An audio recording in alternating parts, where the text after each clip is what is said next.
page, using the ring that was given to him by the king. One of the plans was to obtain a dispensation from the Persian king allowing religious freedom.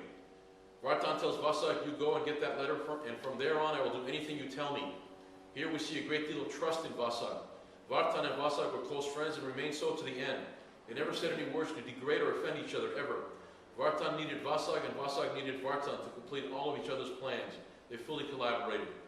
Vasak did get a special dispensation from the king, in which A. Freedom of religious worship was granted to the Armenians. B. Forgiveness for their deceptions to the king. C. Churches were exempted from paying taxes. And D. Although the king would continue to tax the clergy. On reading the dispensation, Revant Yeretz was so angry he went on to preach in the churches not to accept the king's grant. Instead, he advocated an uprising, a battle to teach the king a lesson. Eventually, the Battle of Avarai took place, and we know the rest. During the battle, many generals and soldiers were killed, including Vartan. And after the end of the battle, a Persian general, Nisalahurt, ordered Vasak to help round up all those who fled the battlefield and found refuge at different castles around Artsakh. Thus, another 7 Armenian generals and sebus, along with a number of soldiers, were killed. Remember now, Vasak had no choice in the matter. But while the Persian general was running the show, Vasak, who accompanied him to round up the generals, first spoke to them in Armenian, entreating them to come out, and I will do what I can. But Nisalahurt and his soldiers were on a killing spree nonetheless. After he was informed of the death of Vartan in the Battle of Avarai, the king summoned the Armenian ministers, generals, and high-ranking clergy to the summer palace. Everyone, including Vasak and Hosep Catholicos, the Rushdunyats bishop, who had destroyed 3 pagan altars and beat and killed a chief pagan priest in Armenia, reported to the king's palace, dressed in their best attires. What took place at the palace was a trial of sorts. The king wanted to know how and why Vartan had died. He wanted to know the circumstances, because Vartan was his best and greatest troubleshooter. But the Armenian ministers and generals conspired against Vasak and blamed him for the death of Vartan, the plundering of Persian pagan temples, and the death of the Persian priest in Armenia. In view of his compatriots' betrayal, Vasak was flabbergasted. He could not open his mouth. Instead of trying to defend their actions, the Armenian nobles washed their hands and proceeded to reveal to the king all of the secret plans that they, together with Vartan and Vasak, had made to fight the monarch. In addition, and curiously enough, the documents enumerating those plans were with them, complete with Vasak's seal of approval. It was a well-planned conspiracy by all those who had themselves forced Vasak to join the unity and sign the oath of allegiance to help the Armenian general and save the homeland from devastation. They knew very well what they were doing and saying to the king. They betrayed Vasak. Vasak did not betray them. Vasak wanted to help them in Armenia, but they wanted Vasak dead. According to Barpetsi, this day was the second blackest day in the history of Armenia. Vasak did not tell the king, please, look, they all have signed the same document. They forced me to sign it, otherwise they were going to kill me. So they tricked Vasak, they conspired against him, betrayed him because they were evil, selfish, duplicitous, and untrustworthy. Vasak died like a statesman. When his people betrayed him, he did not retaliate. For me, Vasak will always remain the leader, the statesman that he was. Nobody other than the king and Vartan himself trusted him. Vasak was misunderstood, but they followed him. His cautious mind and careful tactics saved the country and the people from destruction. If it weren't for Vasak, there would be no Vartan, but his own people and friends betrayed him. And for 16 centuries, history has mistreated him. History will judge who was a hero and who was a traitor. The only writer who made a hero out of Vartan was Yenishe. But who was Yenishe? Let's talk a little bit about him. Now, as you see, the Rushdunyans Yeviskogos who fought and killed the priests, he was at the trial that he just read. And the king wanted to know who killed my priests. And he got up and, like a crazy guy, he says, I did. Come on over here, let me hear you. Stand in front of me and let me see you close. Okay, he goes over there. He says, why did you kill my priests? He says, well, we told you that we'll never change our faith, this and that, and this and that. Yet he's arguing with the king. Now, this is in the book that written by Yerishe, and Knights of Vartan endorsed it. They published it. He gets up, king, comes to him, he pulls his sword, and bang, he hits it and chops his right arm off the body. Arm goes that way. The priest on his knees. Thanks God, I'm going to go to heaven and join the saints that are waiting for me. He's praying like that and he dies. This is in the book. It's written. However, at that meeting, Vartan was gone, of course, and Vasa couldn't speak, and he did not speak, he did not defend himself at all. As he said, they all together planned everything, how to fight the king. But the main reason that Vasa pulled out of the unity, he found out that Greeks will not be able to help them. Then he says, don't fight, stop right now. Don't get ready, don't prepare anything. We cannot fight without their help. But they won't listen. Revon won't listen. So, out of the 70 families that they took oath to show up with their armies at the Avarai, only 24 of them showed up. Again, many of them believed in the letter that Vasak secured from the king to the Armenians. But Revon and his constituents won't believe it. So, what happened, he says, without the Greeks, we cannot fight. Don't be crazy, go back to your homes. Revon says, I showed to you. He goes and gathers lots of Pulatsiner with path and preach, with daggers and with sticks, and takes them to Avarai. And Persians learn that there's an uprising and there's a bunch of people at Avarai. And they go over there and they say, what do you guys want? What is this? They did not come to fight. They came over there to find out what's going on. And Vartan gets up and runs to the front, charging, and he gets the first arrow. And he dies right there.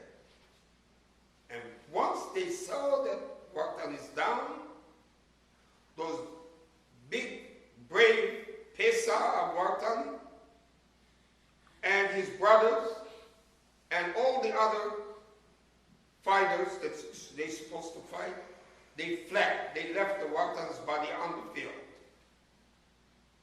Yeah, I think the one thing that surprised me, Sam, is that Vasak got a special dispensation from the king in which freedom of religious worship was granted to the Armenians. Yes.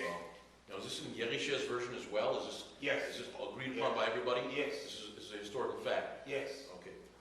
In fact, in Yerishe's book, there's about 48 pages about that letter. So how does Yerishe color that? How does he justify the decision by the Armenians to revolt, even if they got this kind of dispensation? But he's supposed to pay tax, that's why he didn't want to pay the tax. That was the whole thing. Yeah, but Yerishe didn't talk about taxes too much, I don't think. Yes, he did. Yes, he did. Hard, they call it hard. In other words, you don't build a hero in the form of Vartan Marmigonian on the basis of taxes. You build it on the basis of religion. Okay. So that's now here we go again.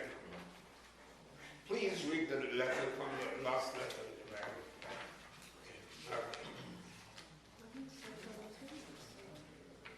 Okay. Okay. Let's start reading from here. Please listen to this letter, and I'll tell you who wrote this letter after it is read. Okay? Please. Okay, all scholars know that Yerishe is a constructed history based on the book of Maccabees in the Bible. Hold on. Now, Yerishe is a constructed mythological history, story. It's not real. Okay?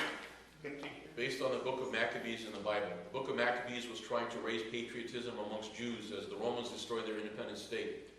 Yerishe's history was written at the time when the Armenians were losing their independent state. Armenia was being divided into two sections, one belonging to Persia and the other to the Eastern Roman Empire. Yerishe and his backers wanted a mythology to strengthen the Armenian church at a time when the Armenian state had disappeared. These wise men knew that the Armenians needed strong inspiration to keep their religion and national consciousness at a time when they were being sorely tried. The author of the essay you sent me makes his own mistakes. It would not be good for the reputation of the Knights of Vartan to replace one faulty history with another. None of the histories of ancient Armenia are entirely dependable. For example, while most events in Armenian history find their echoes in either Greek or Persian historiography, the Battle of Vartanants is entirely unknown in other sources. This, of course, does not mean that such a battle did not take place, but it certainly indicates that neither the Byzantines nor the Persians, great history writers, considered it of any significance. There have been many attempts to rehabilitate Vasak, who took the fall, so that the historians could write a patriotic work. He had his own reasons for what he did, just as Vartan had his own reasons. Most probably, neither one was greater than the other, and most probably both had their faults. And Would you like me to keep reading? Or? yeah, you are going to come to a point where Okay. I have never brought this issue up among the Knights of Vartan, since I don't think it has any significance for our fraternity. Neither Vartan nor Vasak are alive today, so rehabilitating Vasak and denigrating Vartan serves no useful purpose. We all need our mythologies to represent our values in life.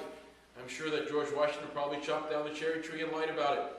Let us leave history to the historians and keep the Knights of Vartan out of it. Thank you. Thank you. Now, where he says most historians know that Yerishe is a constructed story. It's a novel. Huh? It's a novel. It's a novel. It's a myth. It's mythology.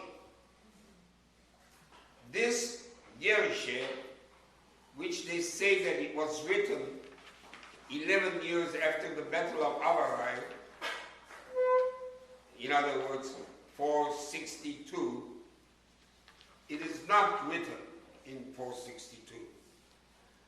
Yerishe's book was written, the Yerishe itself, he calls it Yerishe, the whole story of the book.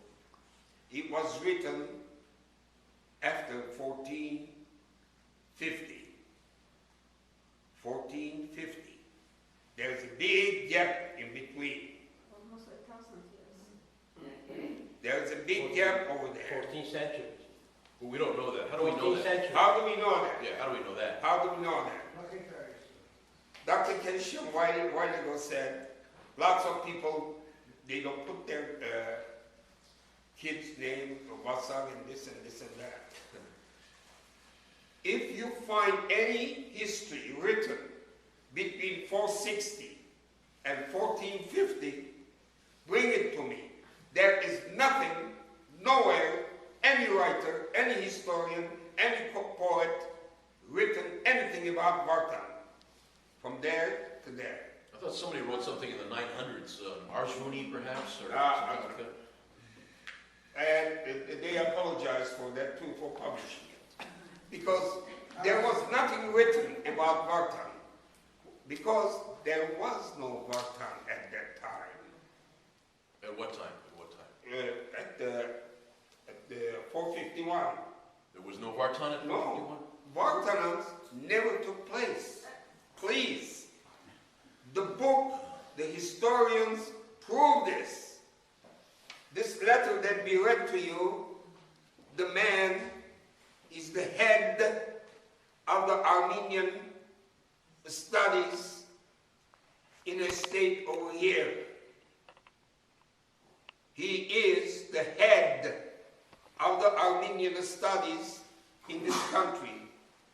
I don't want... In Yale? Is he Armenian? He's Armenian. He's a communist. He's not a communist. And he is a member of the Knights of Vartan as well. Which? There is Papa? He is writing this knowingly, and he's making a statement to show people that we are living in a mythological world of Vartan and Remontiere. So I don't think he's saying he's all. Your uncle, excuse me, Yeah. your uncle, Oshin, I hope he's not here today, his brother is here, and he used to say, excuse me, the quote, that son of a bitch, they won't hear it. He was the biggest troublemaker of all. He can't defend himself. Just the brother. We can go in. But I think it's safe to say that nobody has proven anything. You haven't proven one thing, and nobody else has proven the other. Okay. Nothing is proven. Nothing is proven. Okay. You just place things in doubt, is what you've done. No, Right? I'm not in doubt. Okay. You place things in doubt. You place things in doubt. Okay. That's all you've done. Maybe, Right? Okay. maybe.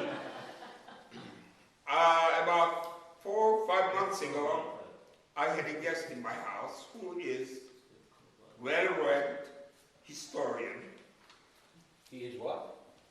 well-read historian, and he writes books, maybe about 12, 15 books he has written, and he continued the Askabadum of Maratya Ormanian in 11 volumes. I pointed out this gap. I said between 460 and 1445, 1450. Why there isn't any writing about Vartan? There's no writing?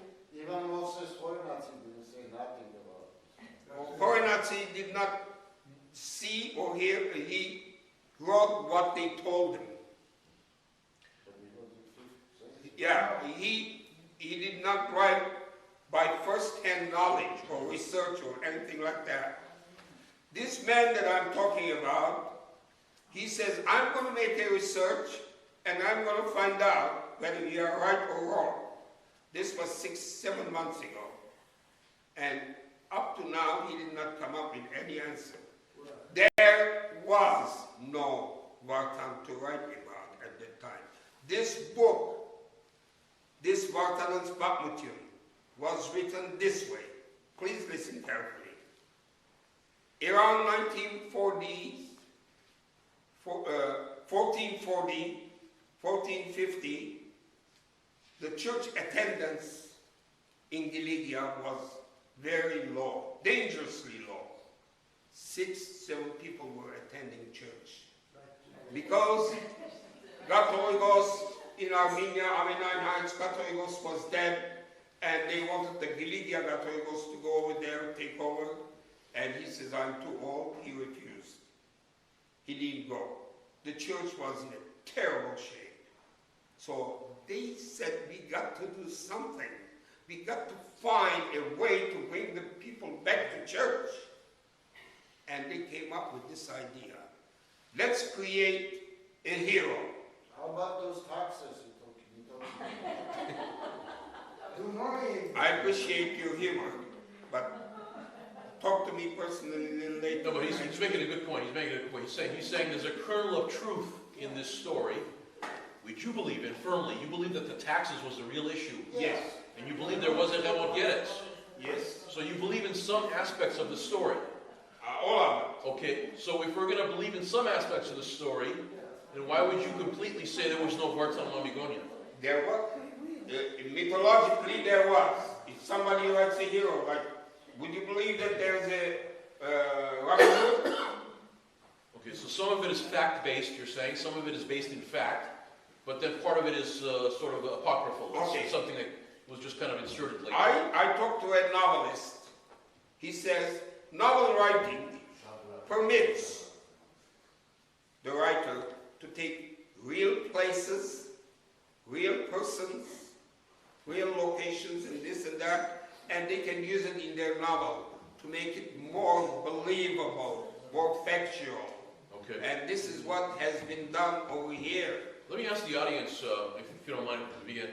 How many people are okay with this? How many people are okay with the possibility that this is all just a myth? Nobody. Is anybody okay with that? Is it okay if it's just a myth? You mean this Vartanants myth?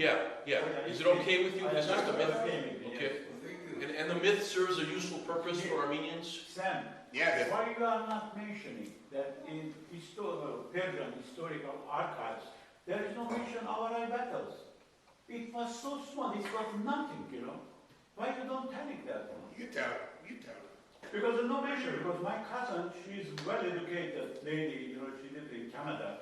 You made a mistake, you should send all this material back to Canada and she can go through. She's very well-educated. And she said, this is the battle between Sassounians and Mamikonians. Yes, but This this is. is. I have a doctor